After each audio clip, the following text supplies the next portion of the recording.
Cash মেমোতে মূল্য উল্লেখ না করে বিক্রি ও এসএমএস এর মাধ্যমে ডিমের বাজার দর নিয়ন্ত্রণ করার অভিযোগে তেজগাঁওয়ের এক পাইকারি ডিম ব্যবসায়ীকে ৫০,০০০ টাকা জরিমানা করেছে ভোক্তা অধিকার সংরক্ষণ অধিদপ্তর।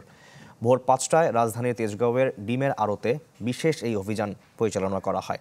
অভিযান শেষে জানানো হয়, আমানতুল্লাহ এন্টারপ্রাইজকে বাজার অস্থির করার দায়ে গতকালও ১০,০০০ টাকা জরিমানা করা হয়েছিল। আর আজও একই অপরাধ করায় প্রতিষ্ঠানটিকে ৫০,০০০ টাকা জরিমানা করা হয়েছে।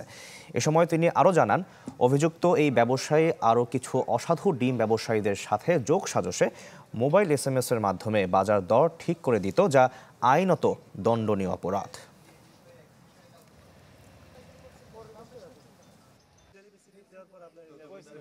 আমার জন্য অন্যায় হয়েছে, সেটা আমার জন্য চলো।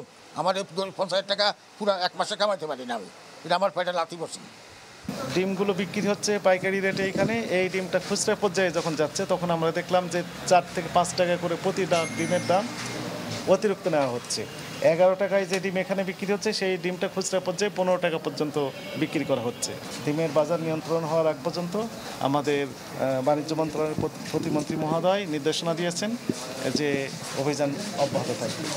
নগদের কাছে সব গ্রাহকই প্রিয়, তাই তো সারা দেশে ক্যাশ আউট চার্জ সবচেয়ে কম।